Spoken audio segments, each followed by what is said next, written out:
देखिए दिलीप महालानाविस ने क्या किया, पेज नंबर 74, दिलीप महालानाविस, इन्होंने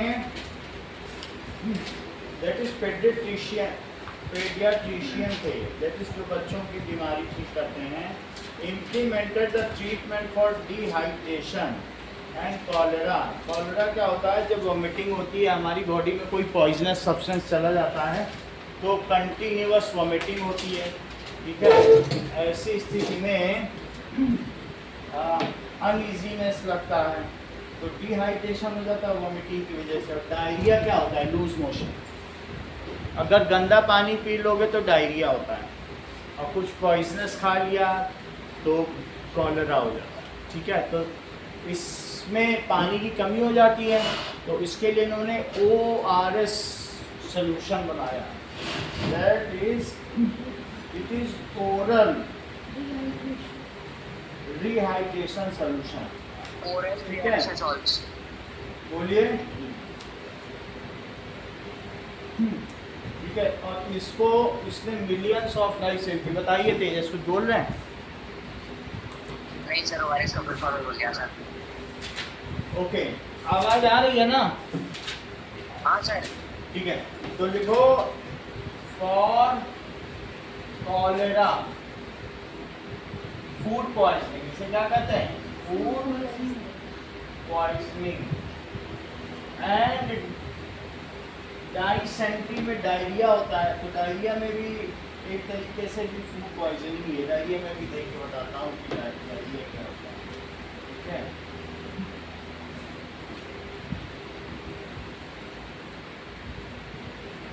So body has a shortage of water, तो उसको पूरा करने के लिए इन्होंने ORS सॉल्यूशन बनाया। What is diarrhea?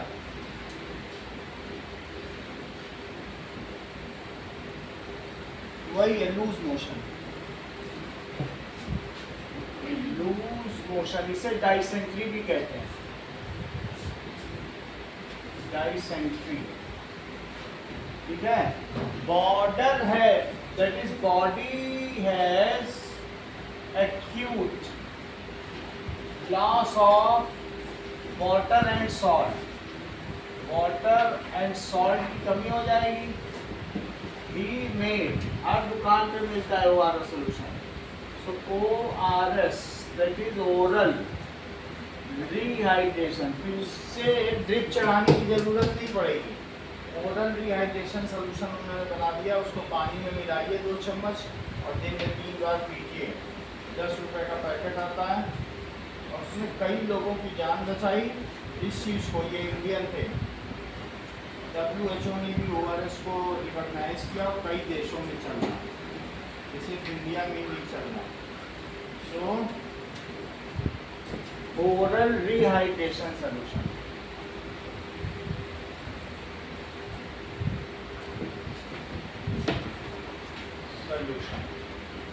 to replenish salt and water, ऐसा। अब आगे देखिए, कंसंट्रेशन को डिफाइन करो Yohan.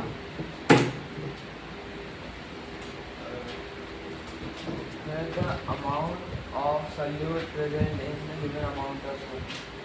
The amount of solvent, ठीक है, solute present in given amount of solvent और solution, कुछ भी कहा जा सकता है, that is concentration, amount of solute present in given amount of solute, solvent भी बोल सकते हैं, और solution is called concentration। कितना विलेय विलायक या विलयन में मौजूद है उसे विलयन की सांद्रता कहते हैं। ठीक है, दैट मीन्स इसका मतलब समझो, मैं अगर आपसे कहता हूँ कि 20 ग्राम नमक इन 80 ग्राम वाटर, ऐसा कहा जा सकता है, तो that is solute in solvent है। लेकिन इसे दूसरी तरीके से योहान कैसे कहा जा सकता है, बोलो, इसको दूसरी तरह से बोल के दिखाओ। 20 ग्राम NaCl इन 80 ग्राम H2O, बोलो, 80 ग्राम H2O, बताओ। इन्होंने तो अपना बता दिया है। 100 ग्राम सॉल्यूशन, हाँ, क्योंकि दोनों को मिला के बोलो। तो 100 ग्राम सोल्यूशन, सॉल्ट सोल्यूशन, तो इस तरीके से ये सॉल्यूट हो गया और ये सोल्यूशन हो गया, सही है, दोनों तरीके से कर सकते। इट इज एक्सप्रेस्ड बाय, ये कई तरीके से एक्सप्रेस किया जा सकता है।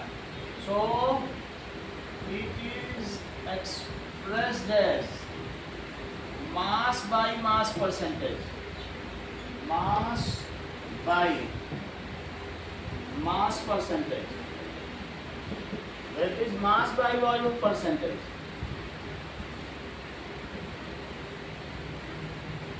और साथ में वॉल्यूम बाय वॉल्यूम परसेंटेज, तीनों के सवाल दिए गए हैं, and volume by volume percentage. तो एक एक करके हम करते हैं। सबसे पहले मास बाय मास परसेंटेज पे क्वेश्चन करते हैं। मास by mass percentage, it is, बताइए हेमंत, इसका क्या फार्मूला है? बता नहीं रहे, कोई बात नहीं। आरुष आप बताओ।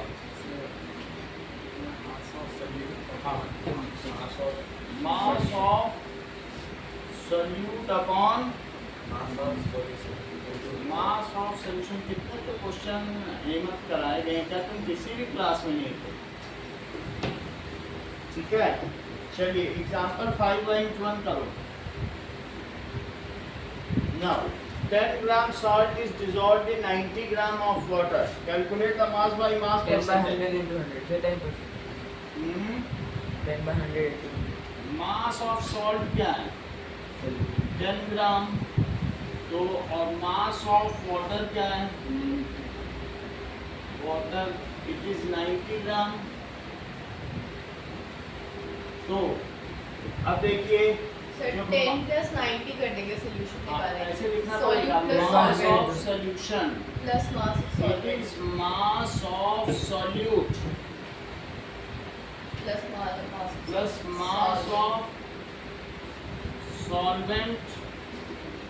तो इसको लिखिए 10 gram, this is 90 gram, it is 100 ग्राम।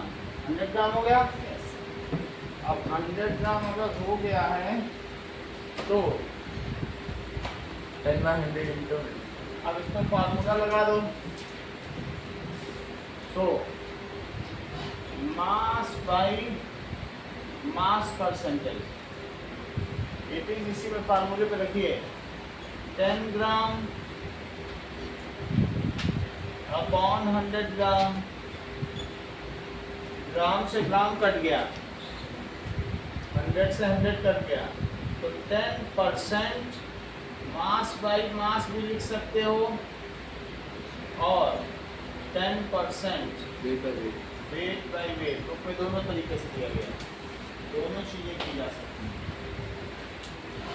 अगला क्वेश्चन देखो, अब मास बाई वॉल्यूम पे देखो, फिर उसके बाद वॉल्यूम बाई वॉल्यूम पे देखेंगे।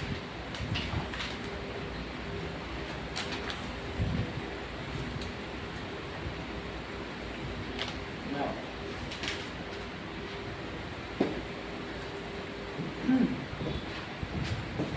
मास बाई वॉल्यूम परसेंटेज, इसे m बाई v भी कहा जाता है,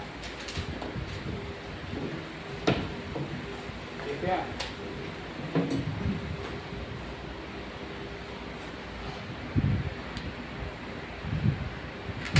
Just before that, ब्राइटनेस तो मैं कर दूंगा। चलो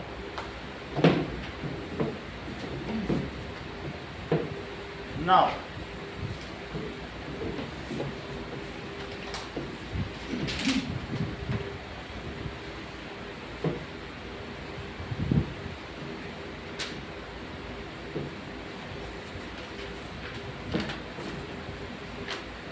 ओके, अब कोई चीज मास बाय वॉल्यूम में देखिए,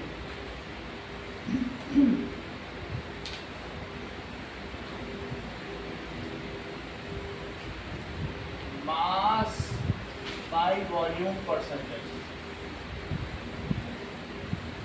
तो इसका फॉर्मूला क्या होता है? Mass of solute by volume of solution.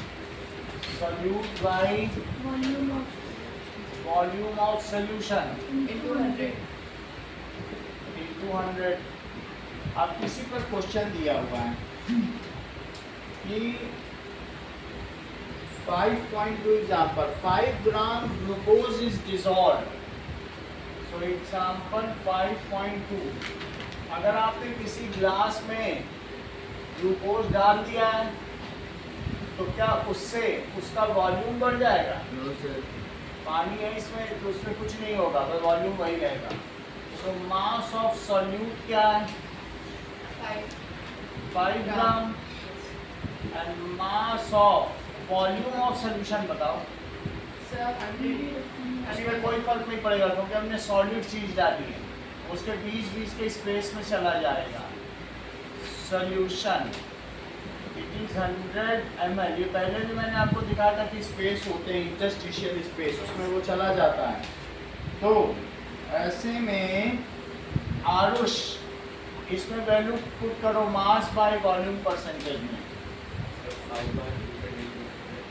Mass by volume percentage that is 5 को ग्राम में लिखोगे, 100 को ml में लिखोगे और into 100।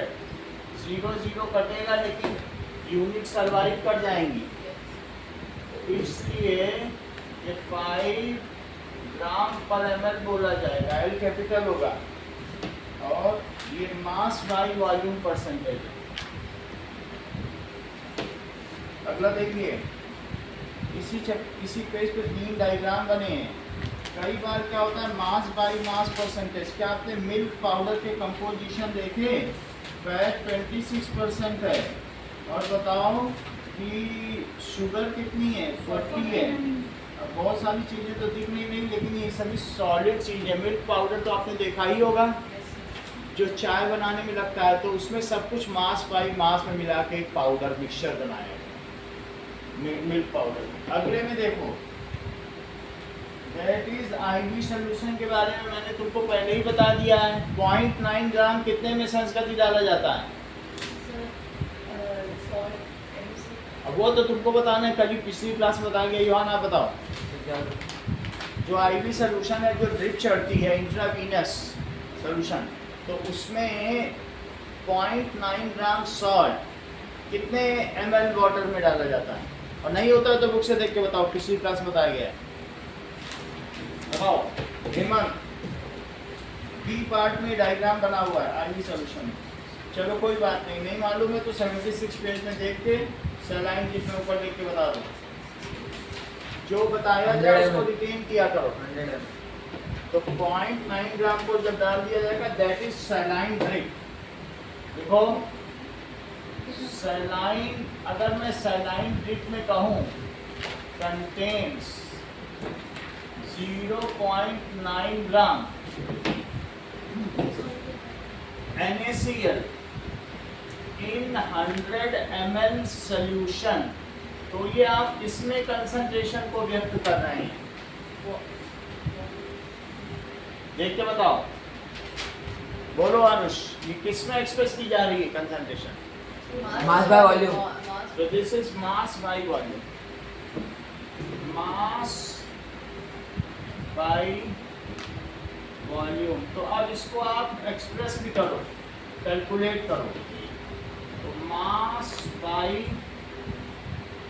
Volume percentage, value press करो Yohan. Sir 0.9। 0.9 gram by 100 divide by 100 ml into 100. और इंटू 100, 0 से 0 कट जाएगा तो 0.9% ग्राम पर ml M/V और m/v परसेंटेज हो जाएगा। चलो अगला देखो। लास्ट डायग्राम एक वाइट विनेगर का बना हुआ है। वाइट विनेगर आप लोगों ने देखा है कि दिखाने की जरूरत है? तो विनेगर में क्या चीज होती है बताओ? acetic acid एसिटिक एसिड होता है और वाटर में मिक्स होता है। इसकी स्मेल सबको मालूम है, फेमिलियर हो आप लोग कि नहीं, है ना? तो विनेगर में होता क्या है कि 5 to 8% लिखो इस चीज को,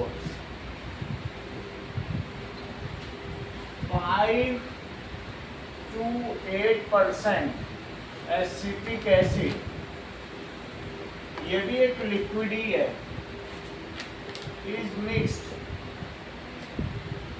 इन, अब मान लो आपने 5 to 8 लिखा है तो 95 to 92% ही हुआ, yes तो 100 बन जाएगा तुम्हारा पूरा। मतलब मुझे total solution in water to make 100 ml solution, तो कितना वाटर होगा? जब दो लिक्विड मिलाए जाते हैं तो वॉल्यूम जुड़ जाते हैं। Is mixed in water to make, कितना बनाया जाएगा? 100 ml सोल्यूशन। तो उसको क्या कहेंगे? That is called white vinegar. जैसे कि ये विनेगर है, वाइट विनेगर, तो इसमें ऐसे ही बनाया गया है। आप लोग को मालूम तो होगा इसका स्मेल कि नहीं?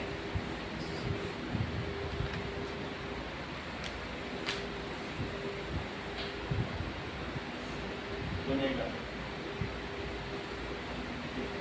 कभी पिकल्स में भी डाला जाता है, प्रिजर्वेटिव भी, अदरवाइज खाने पीने में भी यही चूज किया जाता है। तो अब जबकि ये चीज़ है तो इसलिए इसी को विनेगर कहते हैं। एसिटिक एसिड को डाइल्यूट कर दोगे तो क्या कहेंगे? विनेगर कहेंगे। तो इसमें वॉल्यूम बाय वॉल्यूम परसेंटेज आप हमें निकाल के दिखाएंगे। Aarush, it is called vinegar, this is called vinegar, it is used as preservative, ठीक है, in pickling, अचार बनाने में होता है। सर इसमें तो सॉल्यूट का वो निकालना है ना? हैं? इसमें तो सॉल्यूट का वो निकालना है, जो volume। सॉल्यूट है वो भी ml में है और कितने में डाला गया है? मान लो आपने 5% डाला है, वो सर परसेंटेज तो दी हुई है, तो सर उसका वो वॉल्यूम निकालेंगे ना सॉल्यूट का। सॉल्यूट का वॉल्यूम निकाल देंगे, मतलब 5 to 8% सोल्यूशन है। तो सर क्या माने, 5 माने या 5 माने? 5 to 8 के बीच में अब दुकानदार बेचते हैं, तो मैं निकाल लेता हूँ। इन पिकलिंग के लिए होता है, अचार के लिए। And add flavour to noodles, noodles में भी ऐड किया जाता है, ठीक है? तो मुझे बताओ volume by volume percentage. Volume of solvent, solute upon volume. It is volume of solute upon volume of solution into 100। सही है? yes sir अब हमको पता तो है नहीं कि कितना है। जैसे मान लीजिए इसे मैं 5% लेता हूँ, ठीक है? तो अगर x आपने ये लिया, टोटल आपने 100 ml सोल्यूशन बना लिया। Let total solution is 100 ml, ऊपर लिख लो, let total sir 5 volume of solution 5 milligram. Is 100 ml। तो तुमने x ml तो ये मिलाया और 100 ml तो सोल्यूशन हो गया और इनटू 100। अब इसमें 100 से 100 कट गया, ml से ml कट गया, x is equals to 5 ml हो जाएगा। तो x अगर 5 ml है तो बताओ एसिटिक एसिड कितना हुआ? sir 95 वो तुम्हें बताना है। सर 5 है ना? यस। और वाटर कितना हुआ? 95। 95 ml। और विनेगर कितना बना? 100 100 100 ml। वो तो पूरी बात समझ आ गई। चलिए नाउ नेक्स्ट पेज पे आ जाओ।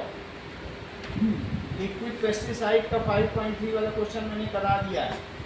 और इसके बाद जिंक, ये that is pause and ponder वाला सवाल देखो, पेज 76।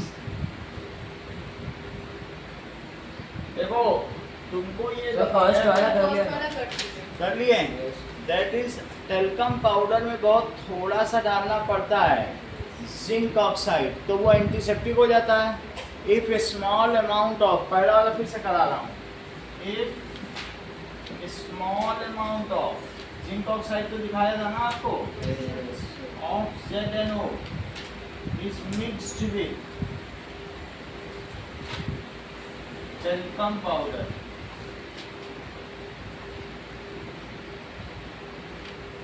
तो let us see formula of talcum powder, formula of talcum powder, ठीक है।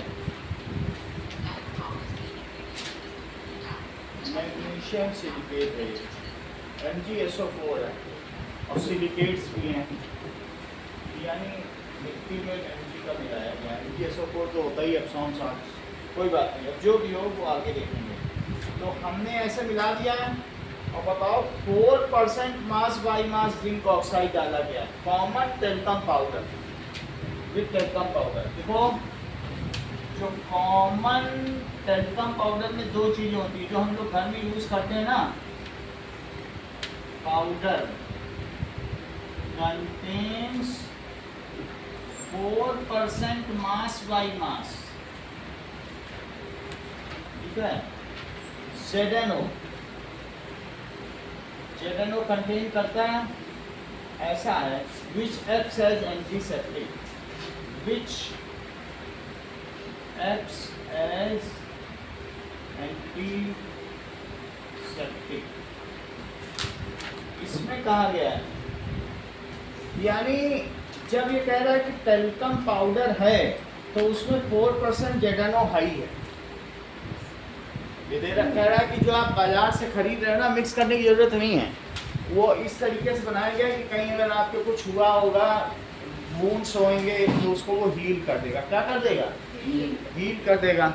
तो अगर ये कह रहा है कि 300 ग्राम अपने टेल्कम पाउडर बाजार से खरीदा है तो उसमें ZnO है, अलग से मिलाना नहीं है।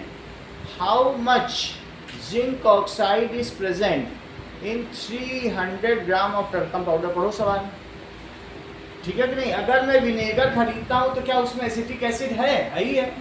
अगर आप सैलाइन ड्रिप खरीदते हो तो क्या उसमें NaCl होगा? तो मैं जब टेल्कम पाउडर बोल रहा हूँ तो कंपनी मिला के ही दे रही है, सही है। इसलिए अब जरा देखो,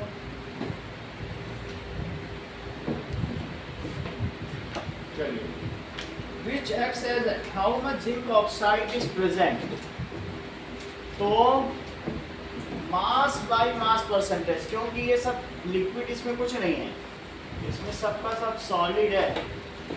तो लिखो मास बाय मास परसेंटेज।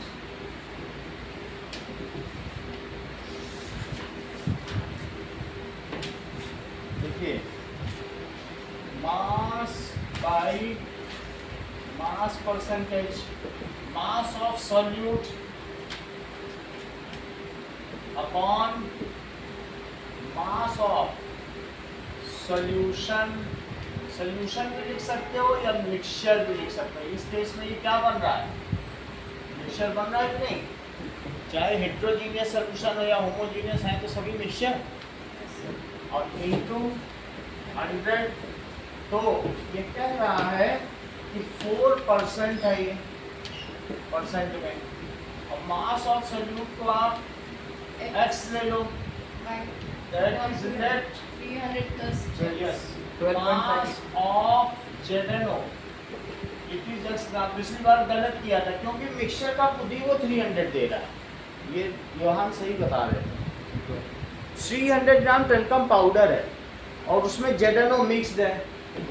ZnO क्या है? That is zinc oxide. ये उसमें ऑलरेडी मिक्स है। कह रहा 300 ग्राम टेल्कम पाउडर में कितना ZnO मिक्स है? तो 300 ग्राम तो मिक्सचर है, तो यहाँ क्या लिखने बोलो?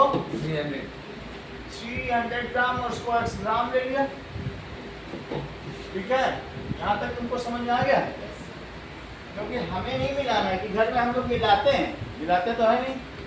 तो अब इसको इधर ले आओ, 2 0 कट कर लो और 4 into 3 और ग्राम से ग्राम भी कट गया, तो दैट इज 12। सही है, ये भी है 4% है। तो इसका मतलब है मास ऑफ जिंक ऑक्साइड कितना हुआ? ZnO is 12 ग्राम। समझ में आ गया? पिछले वाले सवाल को अमेंड कर लेना, यही ठीक है। अच्छा, your mother gives you a bottle of orange juice concentrate to mix it with water and serve it to your visiting friends. कई बार ऑरेंज जूस का कंसंट्रेट आता है, 2 चम्मच मिलाओ, जैसे वो रसना नहीं आता है, 2 चम्मच डालो तो पूरी गिलास तैयार हो जाती है। या रूह अफ़ज़ा थोड़ा सा ही डालना पड़ता है, बाकी तो वाटर होता है। तो अब इसमें ऑरेंज जूस का कंसंट्रेट वो दे रही है। She asked me to mix 2 tablespoon of concentrate with water in glass tumbler. If each tablespoon measures 15 ml and you make 150 ml of juice per person, what is volume by volume percentage? जो orange juice का concentrate है वो भी liquid ही है, और liquid plus liquid में volume जुड़ता है। सॉल्यूट जैसे अगर सॉलिड है तो बीच बीच में चला जाएगा, लेकिन अगर तुम 2 चम्मच रूह अफ़ज़ा डालोगे तो भी तो वॉल्यूम बढ़ेगा ही। अगर आपने 2 चम्मच कंसंट्रेट डाला तो कितने ml सॉल्यूट डाला? अरे बताओ, पढ़ नहीं रहे क्या सवाल को? बोलो कि 2 चम्मच अगर कंसंट्रेट आपने पर ग्लास में डाला है तो कितने ml कंसंट्रेट डाला? 30। हाँ, तो बताया करो, सवाल भी तो पढ़ो साथ में। तो ईच टेबल स्पून है, ये टेबल स्पून इतना बड़ा है, ठीक है, इसमें 15 ml है, लेकिन तुमने कितना डाला है? That is 2 tablespoon। So volume of orange concentrate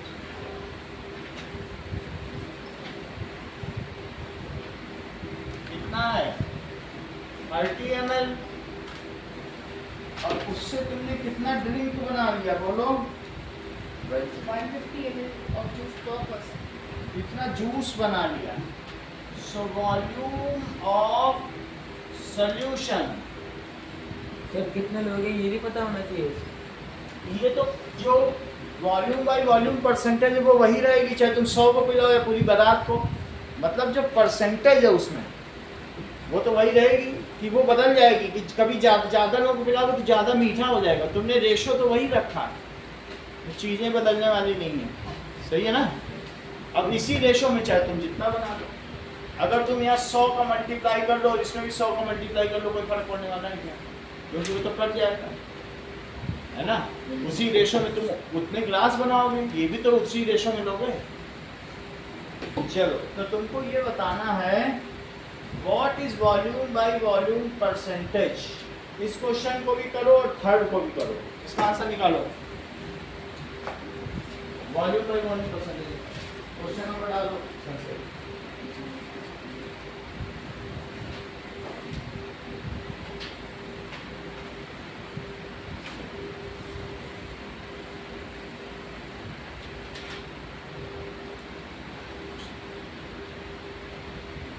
Say 20%.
Answer आ गया? 20. ठीक है, 20. ओके तेजस, अगला क्वेश्चन करो तेजस।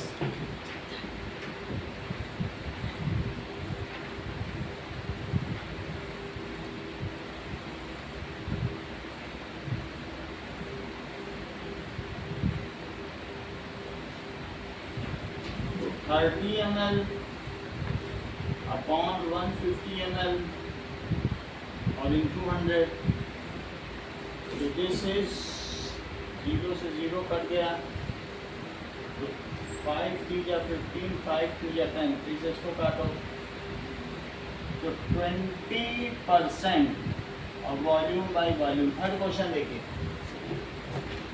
अब विनेगर की बात की जा रही है, वो वैसे 5% ही ले रहे हैं, 5 to 8% फॉर्मूला है, 5%। विनेगर ग्लेशियल एसिटिक एसिड जो 100% एसिटिक एसिड होता है, ये देखो एसिटिक एसिड, ध्यान दो हेमंत, जैसे इसमें से तुम्हें बाहर निकलता हुआ दिख रहा, ये चीज बाहर निकलती दिख रही ना, विनेगर रखोगे तो ठंडे प्रदेशों में जैसे यूरोपियन कंट्रीज में इसका 17 डिग्री सेल्सियस में सॉलिड हो जाता है, इसमें लिक्विड भरा हुआ है, वैसे तो पोटेशियम हाइड्रोक्साइड है, लेकिन क्या ये ग्लेशियर की तरह नहीं दिख रहा है? ऐसा ही विनेगर यहाँ पे नहीं बनेगा, क्योंकि 17 डिग्री जब होगा टेम्परेचर तो फिर वो जम जाता।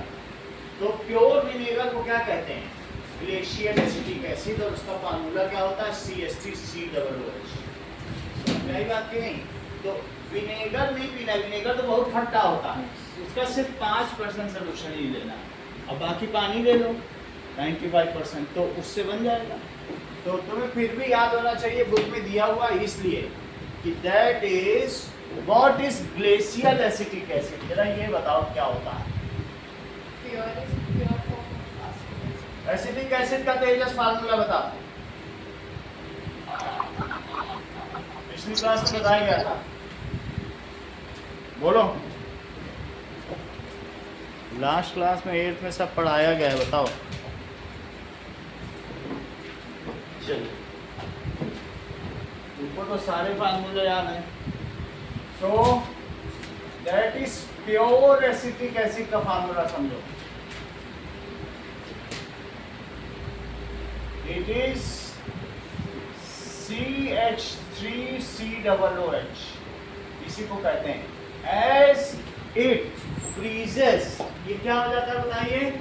इट फ्रीजेस, सही है, ये फ्रीज हो जाता है, तो इसकी वजह से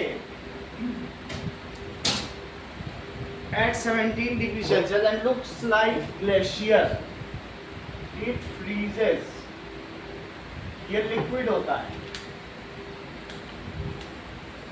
और ये freezes at 17 degree Celsius in European country, क्योंकि वहाँ ये टेम्परेचर कॉमन है, एंड लुक्स लाइक ग्लेशियर, तो इस वजह से इसे क्या कहेंगे? सो it is called glacial acetic acid.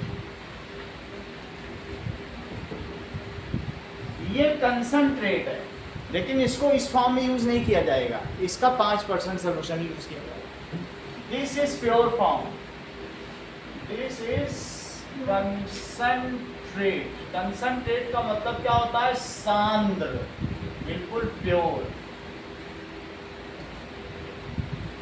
It's 5% solution. अब क्वेश्चन पढ़ो कि if you want to make vinegar, तो आपने क्या किया? 5% वॉल्यूम बाय वॉल्यूम लिया है, सो 5% volume by volume solution of acetic acid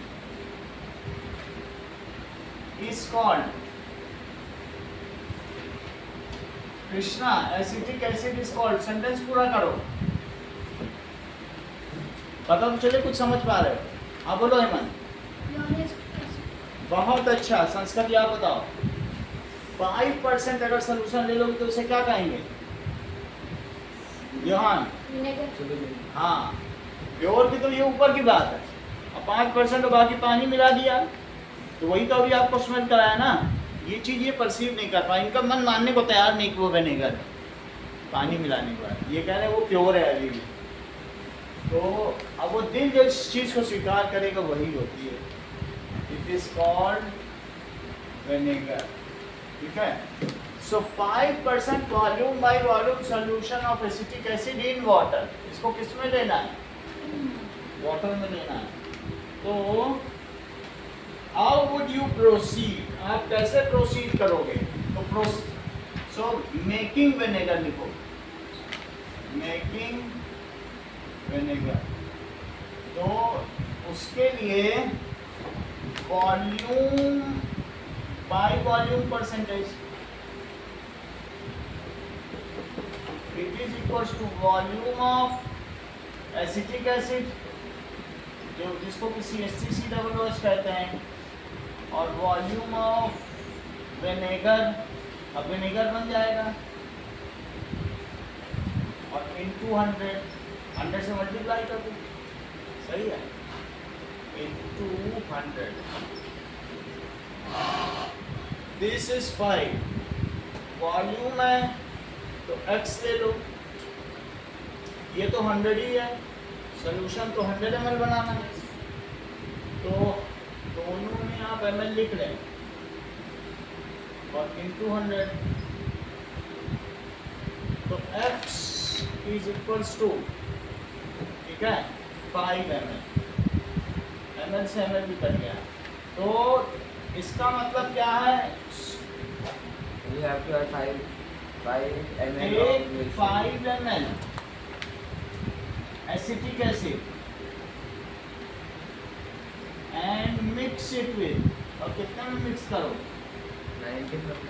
हाँ, 95 ml water,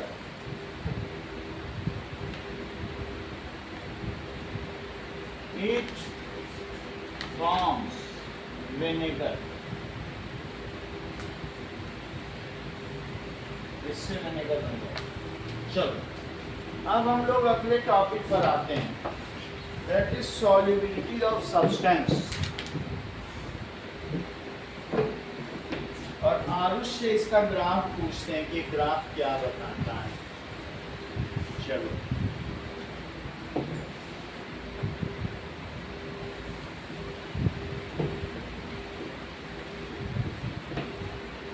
solubility of substance देखो,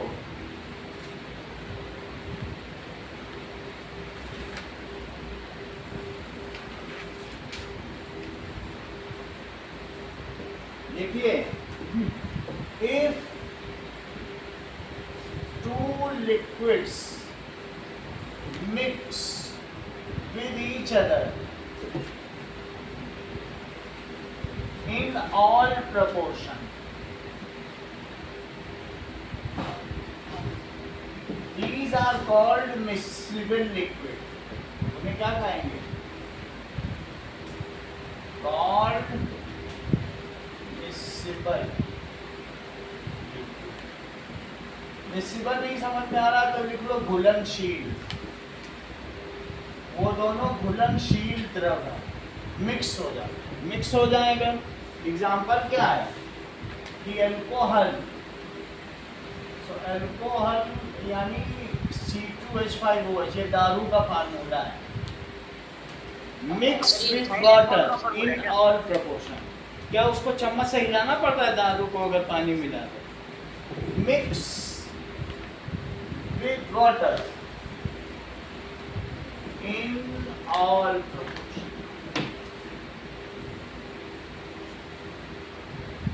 if two liquids do not mix with each other,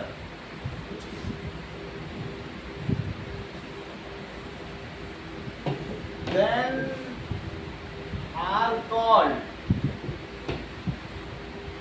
immiscible।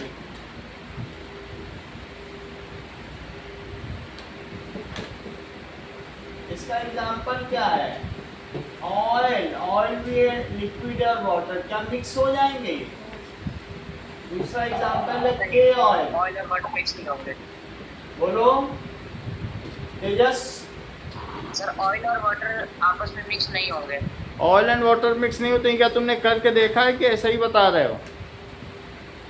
हाँ sir. करके देखा है कि ऐसे ही बता रहे हो? Have you ever experienced it? चलो ठीक है, सही बता रहे हो वैसे। हाँ? हाँ। चलो अब ये देखो, इनमिसिबल लिक्विड होंगे, that is oil and water. अब हम देखते हैं solid, some solid mix in water, however there is a maximum amount of solid which can be mixed in water।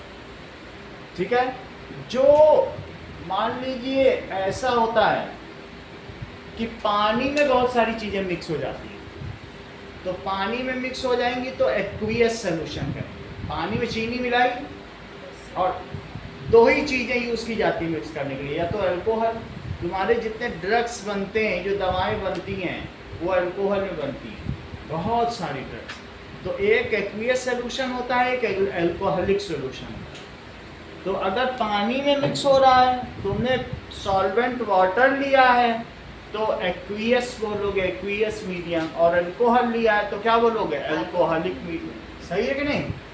तो बहुत सारे एक्सपेरिमेंट होते हैं, ऑर्गेनिक एक्सपेरिमेंट, वहाँ अल्कोहल लिया जाता है, और बहुत सारे में पानी लिया जाता है, घरेलू चीज़ों में। सॉल्युबिलिटी से तुम क्या समझते हो? The maximum amount of solute that can be dissolved in, book से देख के बोलो Vivaan, that can be dissolved in, बोलो fixed quantity of the solvent, fixed quantity उसमें लिखी हुई है, वही बोलो। 100 ml और 100 या 100 ml में डिजॉल्व करना है, या 100 ग्राम में। अब जैसा तुमको सोल्यूशन बनाना हो, वॉल्यूम बाय वॉल्यूम भी बना सकते हो, मास बाय वॉल्यूम भी बना सकते हो, जैसा चाहोगे। अब तुमने चूंकि सॉल्यूट लिया है तो सॉल्यूट तो ग्राम में ही लो। तो देखो, maximum amount of solute, solubility से तुम क्या समझते हो? विलेयता। इसको क्या कहते हो? विलेयता। फिर से समझो, सॉल्यूट को क्या कहोगे? विलेय। और सॉल्वेंट को क्या कहोगे? विलायक। और सॉल्यूशन को क्या कहोगे? विलयन। और ये विलेयता। ठीक है, इंडिया में है, अगर कहीं कोई पूछ ले तो आपके माइंड में आ जाएगा। तो सॉल्युबिलिटी का क्या मतलब है? That is maximum amount of solute that can be dissolve, fixed quantity, maximum amount of, 100 बोला करो, amount of solute that can be, क्योंकि एक रेट बनाना पड़ेगा ना, फाइनाइट, कैन बी मिक्स्ड या डिसॉल्व इन, तुम कुछ भी ले सकते हो, 100 ग्राम भी ले सकते हो या 100 ml, जैसा सोल्यूशन बनाना चाहो, ऑफ सॉल्वेंट, वाटर नहीं लिखना क्योंकि पता नहीं वो अल्कोहलिक बनाएगा कि aqueous, at fixed temperature.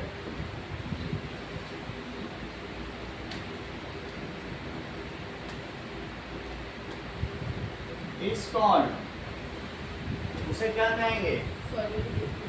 solubility of that solute in given solvent, solubility of, ठीक है, इसे solubility कहेंगे, इसमें सिर्फ solubility का। अब जरा देखो कि हम लोग ये बात जानते हैं कि कितने ग्राम NaCl 100 ग्राम पानी में बोला जा सकता है। मेरे ख्याल से 34 ग्राम है, पिछली बुक से देख के बता दे रहे हैं आपकी बुक है। आपने 37 लिखवाया है। मैं देख ही लेता हूँ, उसी को कंफर्म करता हूँ। तो सोडियम क्लोराइड 37, 37,333 का है और 36 और कम कर रहा है, 36 लिख लो, 37 80 डिग्री सेल्सियस और 36 60 डिग्री है, तो 60 या 60 से कम है 36, हम लोग तो 60 से कम नहीं है ना, तो 36 सही है, उसको अमेंड करो। तो solubility of NaCl in water क्या है, is 36 gram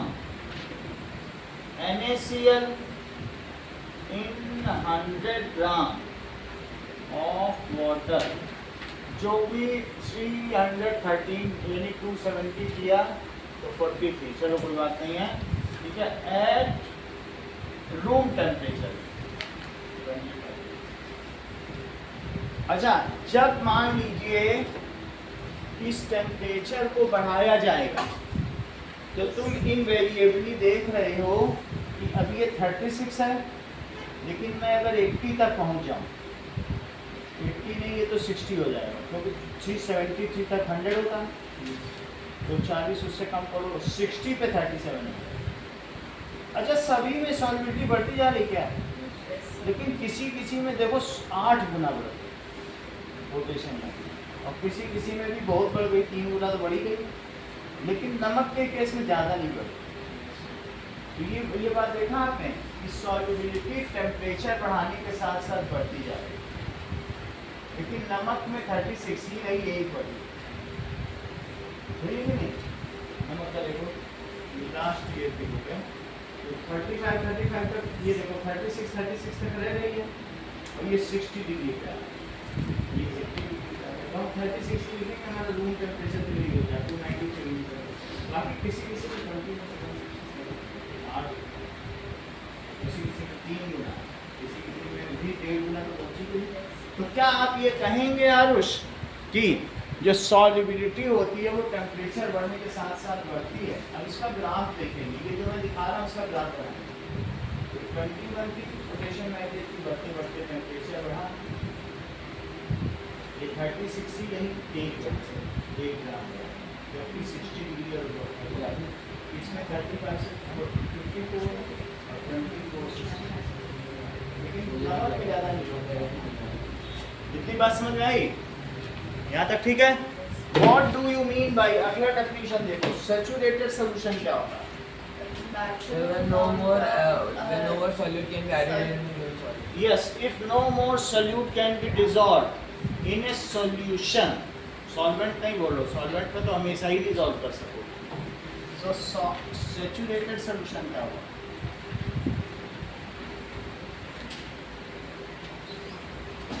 If no more solute can be added word मत लिखना कृष्णा, dissolved word, ठीक है? No more solute can be dissolved in, इसका पिछला वीडियो भेज देंगे तो आपको सपोर्ट मिल जाएगा, ठीक है? तो given in dissolved in given solution, sentence पूरा करो संस्कृति। हाँ, at given temperature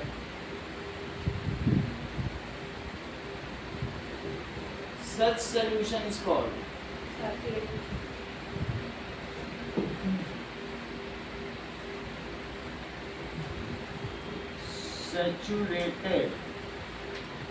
solution। अब जरा देखो अनसैचुरेटेड सॉल्यूशन क्या होगा? So if more अच्छा, इसका एग्जांपल लिखो, 36 ग्राम NaCl in 100 gram water at 25 degree Celsius is saturated solution। Unsaturated, so when no more solute can be dissolved in क्यों ऐसे क्यों कह रहे हो? No more क्यों बोल रहे हो?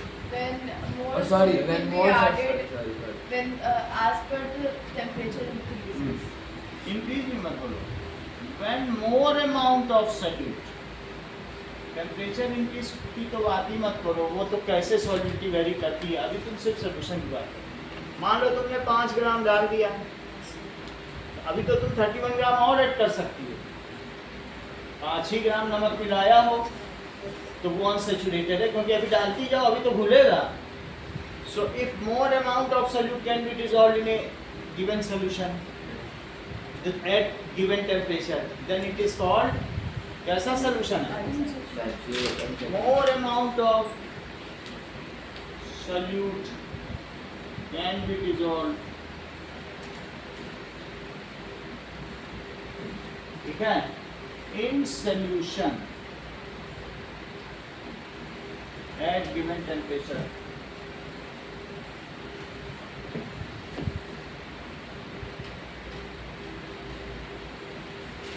तो उसे क्या कहेंगे? Then it is unsaturated solution. Example क्या है? 5 ग्राम NaCl in 100 gram of water at 25 degree Celsius. Super saturated solution बताओ यहाँ।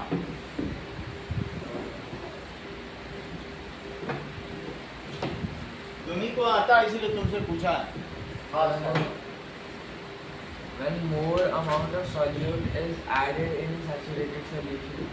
बहुत अच्छा, इसका मतलब तुम्हारे यहाँ चीजों को मिलाया जाता है आपस में। तुम्हें कैसे पता ये सब? सर हीट करके और थोड़ा मिला। करेक्ट। अब देखो इस डेफिनेशन को भी हम लिखेंगे जो योहान ने बताई है, लेकिन उसके पहले how solubility of solid and gas in liquid varies with temperature and pressure. Question क्या पूछा है? How solubility of solid in liquid and gas in liquid varies with temperature and pressure.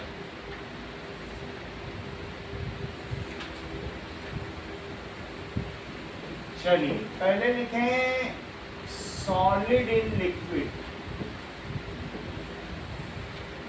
इसका एग्जांपल है शुगर इन वाटर। और अभी अभी तुमको salt in water भी दिखाया, Yes. Potassium nitrate, sodium chloride, potassium chloride सभी के तो एग्जांपल दिखाए हैं, अमोनियम क्लोराइड। तो बताइए if temperature increases, Solubility increases. मान लो टेम्परेचर बढ़ा दिया, then solubility increases. चाशनी जब तुम्हारे घर में कभी बनी है तो क्या करते हो? गरम करते हो क्या पानी को, कि ऐसे ही बना लेते हो? गरम।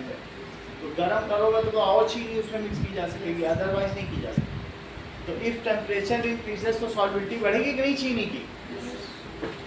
अच्छा, और अब अगर तुमने मैक्सिमम सैचुरेटेड सॉल्यूशन बना लिया और उसको -29 डिग्री सेल्सियस पे फ्रीजर पर रख दिया, तो वो अब बताओ कूल कर दिया तुमने, सडनली कूल। तो सडनली कूल करोगे तो वो तुमने कभी जलेबी वाले के पास देखा किनारे शुगर के क्रिस्टल होते हैं, क्रिस्टलाइजेशन भी है, क्रिस्टल्स होते हैं कि चीनी लगी रहती है बहुत सारे उसके बर्तन में, तो उससे अब क्रिस्टलाइज हो जाना चाहिए, क्योंकि शुगर को फिर से क्रिस्टलाइज, अब तो सॉल्बिलिटी घट गई ना, तुम फ्रीजर में रख दोगे। तो if it is suddenly cooled then the solution does not get a chance to get crystallize. क्योंकि तुमने टेम्परेचर कम कर दिया है तब भी वो क्रिस्टलाइज नहीं हो रहा, वो उसी में सस्पेंडेड है।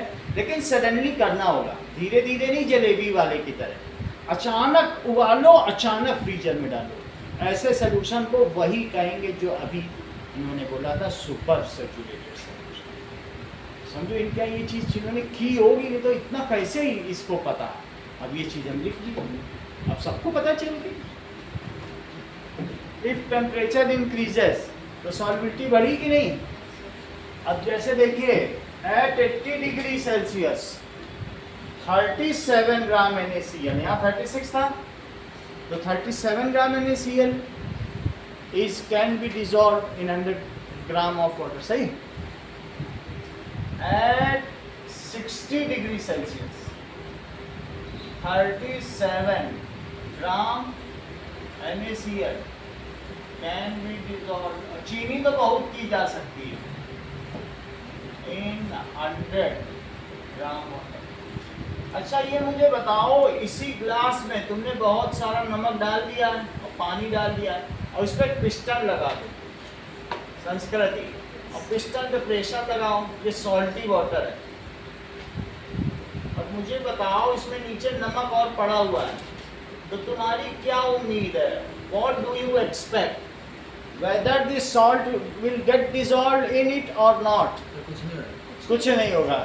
So pressure has no effect on solubility of solid in liquid. Pressure को इफेक्ट होगा क्या? देखो, pressure has no effect on solubility of solid in liquid। अब हम देखेंगे गैस इन लिक्विड का केस। गैस इन लिक्विड जैसे कि कार्बोनेटेड ड्रिंक। कार्बोनेटेड ड्रिंक क्या होता है? जो हम लोग पीते हैं, स्वीटेंड ड्रिंक, कोक, ये सब है, या सोडा वाटर भी लिख सकते हैं। सोडा वाटर कुछ नहीं है, दैट इज H2O और प्लस CO2। और अगर उसमें फ्लेवर डाल दो तो कार्बोनेटेड ड्रिंक पड़ जाएगा, जैसे लिम्का है, कोक है, पेप्सी है, मिरिंडा, ये सब कार्बो, उसमें फ्लेवर होता है। दिस प्लस चीनी प्लस फ्लेवर, तब ये तो बस हाँ। तो घबराना। अरे मेरी वो मैम है ना, उनकी वाइफ आई थी कैलिफोर्निया से पिछले महीने, तो वो सोडा वाटर लाई और उसके साथ उनकी किट थी, उसमें सब में लिखा था Pepsi, Mirinda.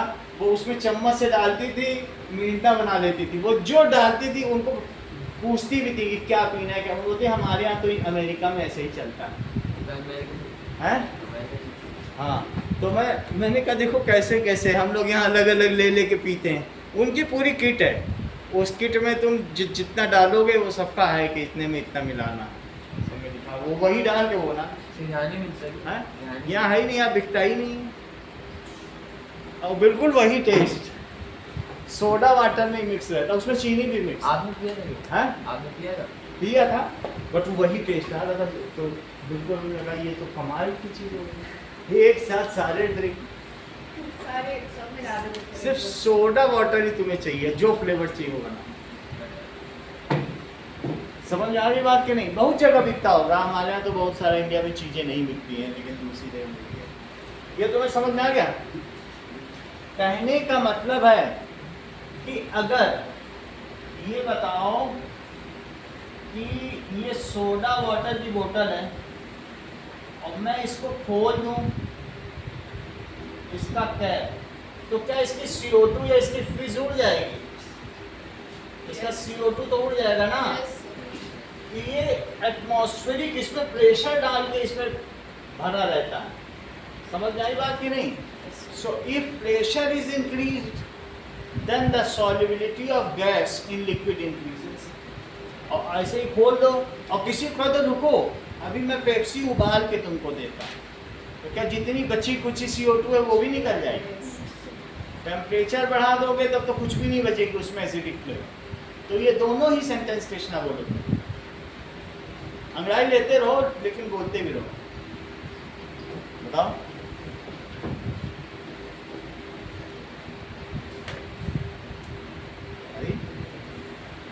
Pressure increases the solubility. खालिके इश्क विदे नुद्रते तामीर की दाद, और सुबह मशहर है कि जालिम तेरी अंगड़ाई है। अब बताओ, अब तो तुमको शेर भी सुना है, अब सवा शेर बन जाओ। करेक्ट, देखो इसने तुरंत बता दिया। इसका मतलब ये सुन रहा है, अंगड़ाई लेते हुए भी सुन रहा है और सुंदर भी। ये माइंड होता है, ऐसे लोग डोमिनेट करते हैं। हम लोग चुप बैठे रहे उसी के इंतजार। उसने क्या कहा वो हम बताते हैं। इसने बताया कृष्ण ने, ऐसे कोई कृष्ण नहीं बनता है, ये माइंड का गेम। इसने कैसे महाभारत का युद्ध पूरा लड़वा दिया, क्योंकि इसके पास यही माइंड था। इसने बताया if pressure is increased then the solubility increases. If temperature is The increase, solubility decreases. यही उसने बोला। अब ये फेमस हो गया यूट्यूब पे। इफ, अब आप कंटिन्यू कर सकते हैं गायों के साथ। Pressure is increased then solubility of gas, और सेंटेंस पूरा करो, in liquid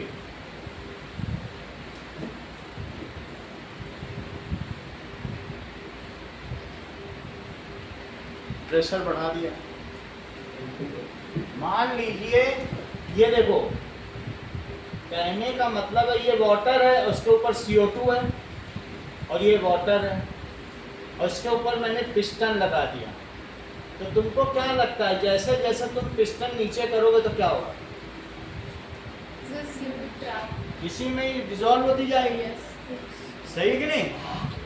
so in increases. अगर इसे गर्म करना शुरू करो तो क्या पिस्टन टूट जाएगा? Yes, sir. क्योंकि सारी गैस निकलती जाएगी।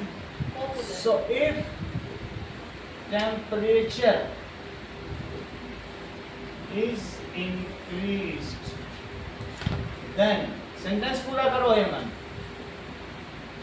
If temperature is increased, then solubility of gas is decreases. Solubility of gas in Decreases. Liquid. Liquid. solubility of gas in liquid. चलो तो क्या इंग्लिश की 9th और 10th की कंबाइंड क्लासेस? क्या? तो इंग्लिश की 9th और 10th की हाँ। कंबाइंड तो क्या पढ़ेंगे? पार्ट्स ऑफ स्पीच पे बताएंगे। प्रोनाउंस 13 तरीके के प्रोनाउंस कौन कौन से होते हैं, एडजेक्टिव्स 5 तरीके के। टेस्ट हो रहा है? टेस्ट होगा। अब देखिए, यहाँ तक की बात हो गई है। अब हम लोग सॉल्युबिलिटी कर के बारे में योहान से पूछेंगे।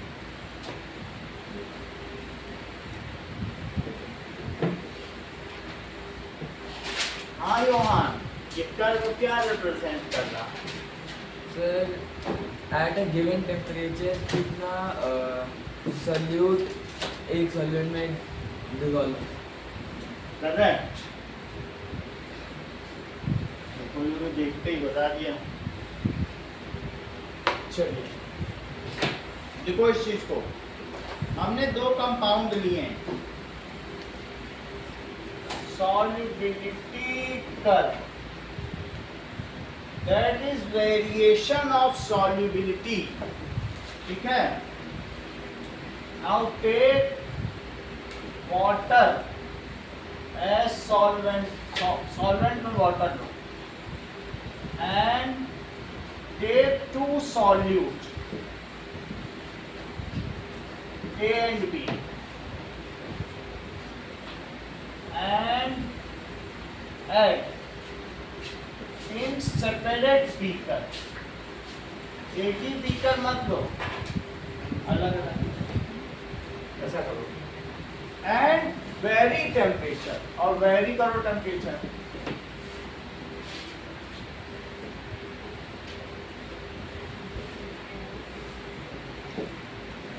Check the solubility of A and B in water and plot it on graph। Temperature बदलते जाना। Check the solubility of A and B in water। तो अब आपने 2 बीकर लिए, अच्छा, एक बीकर में भी आपने फिक्स्ड अमाउंट ऑफ वाटर ले लिया और दूसरे में भी लिया, दोनों में 100 ml ही लेना है क्योंकि सॉल्युबिलिटी 100 ml में ही होती है। 100 ml और 100 ml। इसके बाद इन दोनों में एक में A मिक्स करो, एक में B मिक्स करो, बात नहीं करो। शिवांश बस समझो, बात नहीं करो, जो क्वेश्चन पूछना है पूछो। और सॉल्विटी कर्व में अगर नहीं समझ में आता है तो बताना, ठीक है? सिर्फ अभी आप समझिए, पहले आते ही तुम बताने लग गए कि अरे इसमें ये होता है वो होता है, अभी मत बताओ, पहले समझो इस चीज़ को, फिर मैं पूछ लूँगा और पेन भी तुम्हारा, ठीक है ना? अब यहाँ तक की बात समझ में आ गई। और now take a thermometer, thermometer दोनों में डाल दो, टेम्परेचर इंक्रीज करो। तो अब इससे तुमको पता चल जाएगा कि कितना मिक्स होता है। थोड़ा थोड़ा डालते जाओ, नीचे बैठा भी रहेगा और फिर धीरे धीरे मिक्स होता जाएगा। जितना भी डालोगे उसको वेट करके डालो, वेइंग करो, ठीक है? ठीक है। ए में क्या मिक्स किया है, अब देखो वो उसको बता रहा है। अभी 15 मिनट है, तुम्हें चला नहीं पाऊंगा क्लास, या तो डिस्टर्ब कर रहे हो या समझा रहे हो, दोनों में से। If you do not want to allow them to read तो भी बता दो, ठीक है?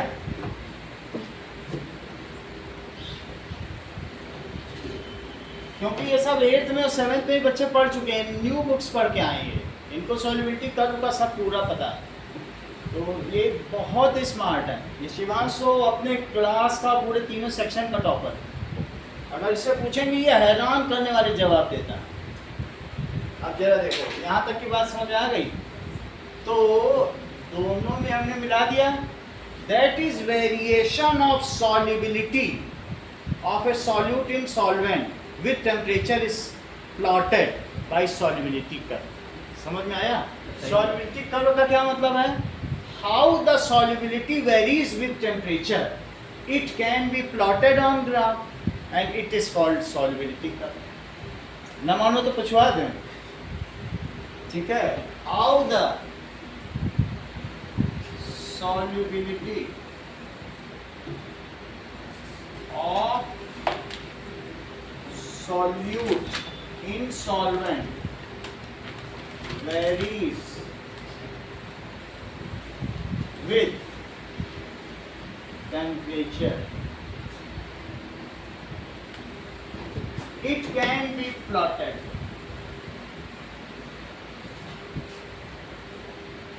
ये कैसे प्लॉट किया जा सकता है? On graph. It is called solubility curve. इसे सॉल्युबिलिटी कर्व कहेंगे। For some solution, for some salts, this is a linear graph. Check करो, फॉर सम सॉल्ट्स, दोनों ही, कल तुमने एक इंक्रीजिंग कर्व और एक डिक्रीजिंग कर्व देखा था कि नहीं? तो इट इज ऑलवेज इंक्रीजिंग। ये कैसा होता है? It is always. चेक करो, क्या टेम्परेचर बढ़ने के साथ साथ y की भी वैल्यू बढ़ रही है? Increasing curve. It may be linear भी हो सकता है और कैसा हो सकता है? एक्सपोनेंशियल या कर्व। कर्व को एक्सपोनेंशियल भी कहते हैं। जरा चेक करो, यहाँ दो सॉल्यूशन दिए हैं, आप मुझे बताइए कि किसकी सॉल्युबिलिटी तेजी से बढ़ रही है? बी की। और वैसे भी 0 डिग्री पर वो ज़्यादा सॉल्युबल था, लेकिन rate of increase of solubility इसमें ज़्यादा है टेम्परेचर के बढ़ने के साथ साथ। देख लो। अच्छा, तुमको देखने से लग रहा है कि जो रेड वाला है वो 36 के आसपास है 0 डिग्री पर। Yes, sir. और उसके ऊपर जाने पर वो 50 से ऊपर पहुंच गया है। तो हमें लग रहा है ये NaCl का कर्व हो सकता है। और जबकि B कितने पर है? 170 के करीब है क्या? चेक करो। Yes, sir. तो हम इस अगर वो प्रज्ञा वाले क्वेश्चन से पता चल जाए तो फिर वो ठीक है, और नहीं पता चलता है तो फिर अब वो देगा बुक में लिखा है तो ठीक है, नहीं तो नहीं। इसमें ऐसा कोई भी नहीं है, 100 से ऊपर वाला कोई नहीं। चलो, तो ये चीज दी है, नाम तो दिए नहीं है, बट ये देखो यहाँ पर दिया है टेम्परेचर डिग्री सेल्सियस, और दैट इज सॉल्युबिलिटी कितने में दी गई बोलो? ग्राम पर 100 ग्राम, ग्राम पर 100 ग्राम ऐसे ऑफ वाटर 100 ग्राम पानी में ली गई। तो एक की सॉल्युबिलिटी कैसे दी है? 50, 100, 150, 250 और 300। जो पहला वाला है, जबकि टेम्परेचर 80 तक बढ़ाया गया है, 10, 30, 40, 50, 60, 70 और 80। ये यहाँ से 50 के ऊपर चली गई, चेक करो, ये सही है, बड़ी तो आई है। जबकि दूसरी वाली वो 170 के करीब थी। मुझे लगता है 170 ग्राम चीनी 1 लीटर, 100 ग्राम नहीं, तब भी नहीं मिलेगी, और कुछ चीज है। और ये ऐसे जा रहा है, नाम तो नहीं दिया, मैं चेक करके बताऊंगा क्या चीज होगी। कंपाउंड बी, कंपाउंड बी, और ये कंपाउंड है, ठीक है। That is solubility curve for compound A is linear, while solubility curve for compound B it is exponential or curvical। कैसा है? curve, solubility curve